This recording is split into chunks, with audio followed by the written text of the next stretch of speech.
Welcome to the Deep Dive.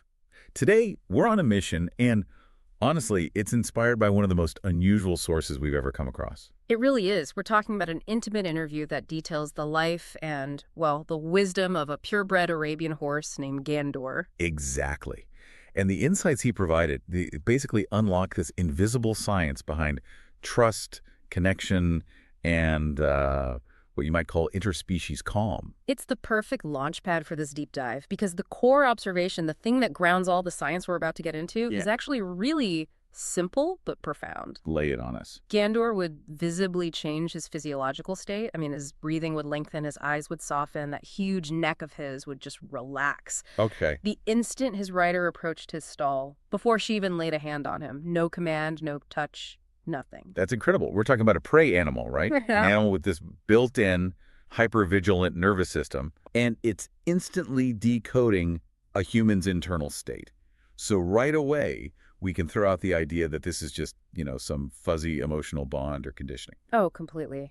The question we have to answer is, what is the biological mechanism? What is the invisible science that lets an animal perceive and adapt so deeply to a human's nervous state? So we're using this horse-human relationship to map out the science of calm.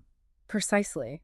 And it is a complete physiological phenomenon. The horse is just exquisitely tuned to these tiny unconscious cues. Your breathing rhythm, little shifts in your posture, the tension in your jaw. Things I don't even know I'm doing. Exactly. And the master conductor orchestrating this entire silent symphony is the vagus nerve. The vagus nerve, the famous or infamous 10th cranial nerve. Yeah. This feels like our shortcut to finally understanding what it actually does. Well, it's usually summarized as the brake pedal on stress, right? It's the main branch of the parasympathetic system. The rest and digest system. Yeah. Or, as our sources put it, the system of safety, recovery, and connection. And it works to counteract the accelerator pedal, the sympathetic system, your fight or flight. Right. But to really get the connection that Gandor's story illustrates, we have to start with this neurological marvel. Anatomically, it's a marathon runner. Where does it even start? It originates in three really crucial clusters in the brainstem. You've got the ambiguous nucleus, which is essential for modulating your heart rhythm, and it also controls the larynx. Ah, okay. So there's your first clue to connection right there, your tone of voice. That's it. Then there's the dorsal vagus nucleus, which mostly governs your visceral and digestive functions. And finally, the reticular formation, which organizes the whole autonomous nervous system response. So it's coming out of these core processing centers in the brain, and then it just drops down. It's a real pathway connecting the command center to the entire body. It really is. It descends through the neck, through the chest, and it's sending these vital messages to the throat. It wraps around the heart and lungs and then branches out everywhere in the digestive organs. Stomach, intestines, colon, all of it. The whole system. It dictates everything from our voice and our facial expressions. Think of the open, relaxed face of a person you feel safe with, to the relaxed lips and the jaw mobility you see in a truly calm horse. Okay, here's where it gets really interesting for me. This is where our sources just flip the script on what I thought I knew. Right.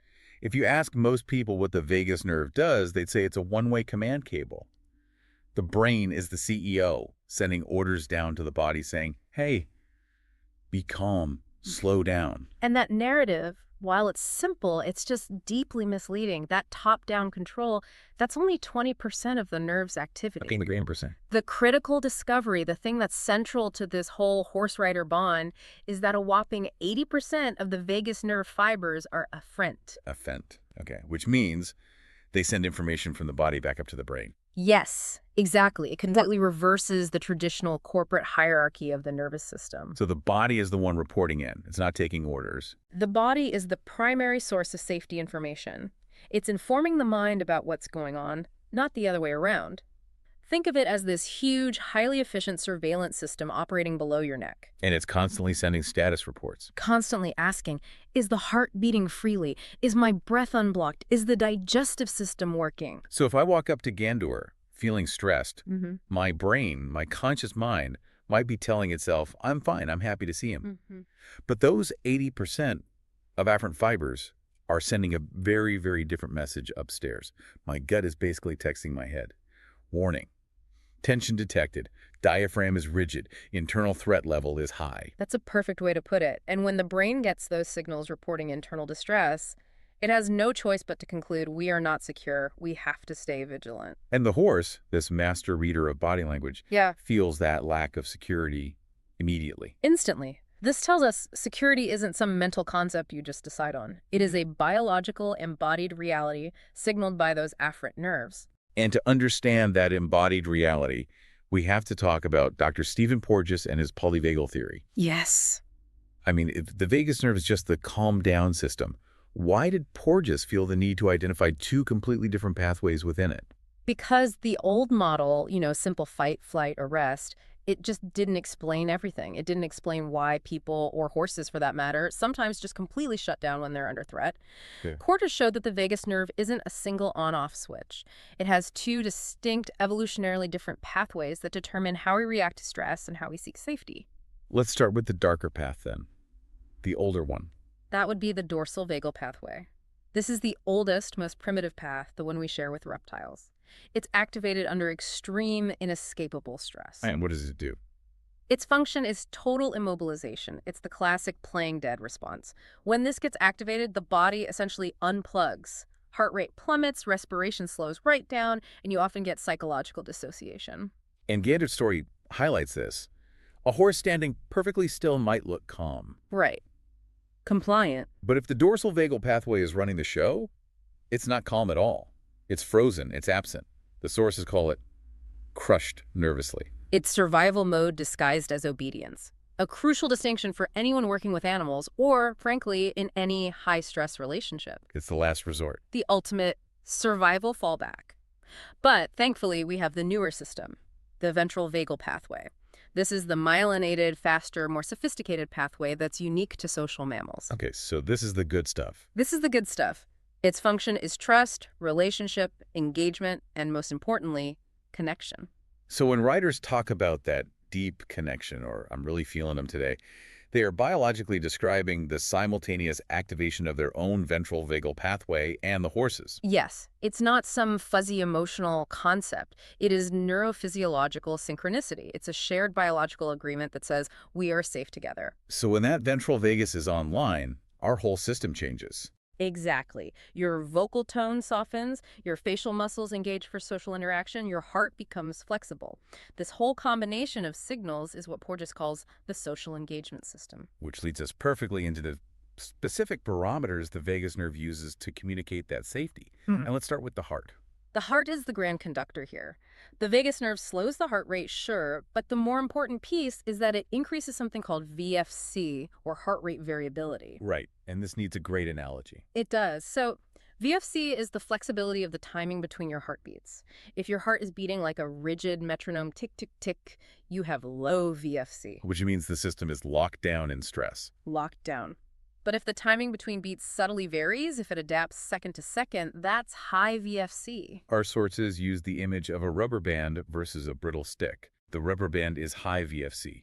It's resilient. It can stretch and snap back. Whereas the brittle stick, low VFC, just snaps under the slightest pressure. So that flexibility, that high VFC, is the literal physical signal of resilience the horse's nervous system is looking for. Absolutely. The sources confirm it.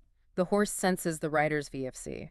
When a rider achieves that internal state of flexible, high VFC, the horse feels a literal signal of safety. It's your heart telling the horse's entire body, I am stable, the world is safe, you can relax.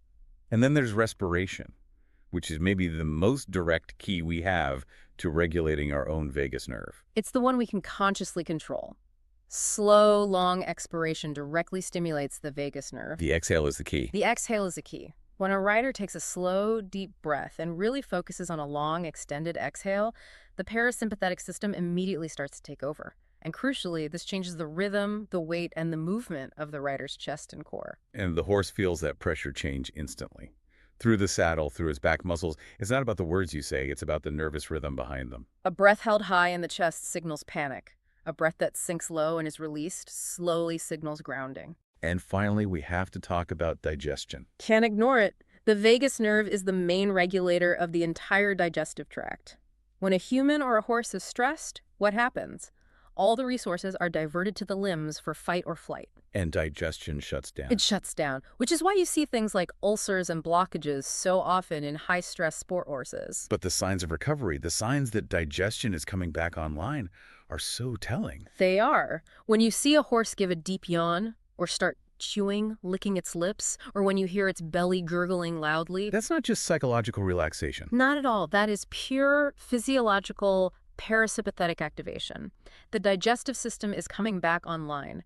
It's physical proof that the body has concluded the danger has passed. Those are the metrics of the vagus nerve getting back to work. So if we put all of these signals together, the heart's flexibility, the breath, the digestion, it all leads to this idea of co-regulation. Yes, co-regulation. It's the agreement between two nervous systems. It's like two instruments tuning themselves to play the same note. And the critical rule, the one our sources just hammered home again and again, is that the rider's nervous state always influences and sculpts the horse's state. Second by second. There's no escaping it. So let's make that real. If I show up at the barn and I'm stressed, I'm running late, my breath is high, my shoulders are tight. A state we now know as a deactivated ventral vagus. Right. The horse perceives me as a biological threat. Even if I'm speaking softly, trying to be kind, my internal system is just screaming danger. That is exactly the dynamic. The horse's first line of defense isn't technical, it's nervous. The horse's body physically cannot achieve that supple, cooperative state we want if it senses the rider's system is stuck in survival mode. So it has to defend itself. It must, above all else. This just fundamentally redefines what training is even about. It means the horse followed nervous coherence, not just technical orders. You could have the most beautifully positioned hands and legs in the world.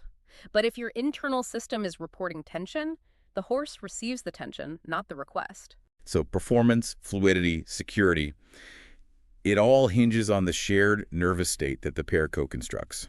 A stable, deep-breathing rider provides a nervous system reference that is so robust and clear that the horse just naturally tunes into it. You're not demanding cooperation, you are offering biological security. Which brings us to the practical part. How do we, as humans, become that reference point? How do we actually activate our vagus nerve and train ourselves for safety so the horse can follow? Well, first we have to know what we're looking for, the recovery signs in the horse. Right, the physical proof. We need to be looking for those specific things. The long, deep sigh, the vibrating or licking of the lips, the chewing, the lowered head, those slow, heavy eye blinks, and of course, the audible stomach gurgling. Those are the goals, the measurable physical goals of nervous system work. They are, and this is where something like body work comes in, and it plays an absolutely central role. The sources highlight things like Ayurvedic massage and specialized osteopathy, and they're not just for muscle soreness. No, they are essential tools for what they call vagal re-education. Re-education, I like that. It's the key term. These practices act on deep structures, like the diaphragm, the intercostals, those muscles between the ribs, and the fascia around the organs.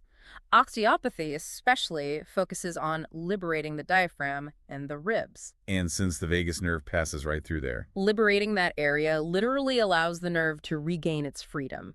It helps reorganize those vital 80% of afferent sensory channels. So by physically releasing tension in my chest and my core, I'm actually changing the quality of the information my body is sending to my brain about its own safety status. You're changing the report. Exactly. And the same principle applies to the rider's own training. The sources make this amazing connection to Pilates. Why Pilates specifically? Because it's one of the only disciplines that simultaneously addresses all the key regulators. You've got lateral thoracic breathing, you have spinal mobility, core stability, and internal attention. All at once. That lateral thoracic breathing, the breathing into the sides of the ribs, that forces the diaphragm to descend. Which directly stimulates the vagal baroreceptors in your chest and arteries. Yeah. A rider who consistently practices this isn't just physically fitter, they are more nervously regulated. They have higher VFC, deeper, quieter respiration. And here's the co-regulation loop made tangible. This is it. The rider's consistent Pilates training becomes the horse's nervous training. When the rider achieves that core stability and depth of breath, it provides such a clear, stable reference that the horse's own system just adapts to it. When the rider's diaphragm moves freely, the horse's diaphragm finds the space to relax and breathe better too. It's a physical conversation. And I think the biggest takeaway, the one confirmed by Gandor's own incredible recovery from a high-stress racing career, is this idea of vagal plasticity. It's so helpful. The vagus nerve isn't a fixed circuit. It can be strengthened, it can be rebuilt, re-educated at any age, any level. Consistent routine, deep breathing, coherent interaction. They rebuild biological safety from the ground up. It proves that foundation of connection is always accessible to us. So if we synthesize this entire deep dive, the ultimate lesson is this. A horse doesn't demand technical perfection from you. It demands regulation and presence. It doesn't seek a strong rider. It seeks a safe rider. And security isn't a positive thought. It's a verifiable nervous state that you build before you ever touch the stirrup, starting with these internal practices like deep breathing and grounding. So the true art of riding, and really the true art of navigating any deeply interconnected relationship, is co-constructing a shared state of nervous safety. That's the whole game. Our sources, through the quiet wisdom of a horse, show us the pathway to that internal stability. So what simple daily action, a focus on a long, deliberate exhalation, a moment of internal stillness and stability, could you practice today to activate your ventral vagus and fundamentally change the quality of connection you have with the world around you? The co-regulation, as we've learned, always begins inside.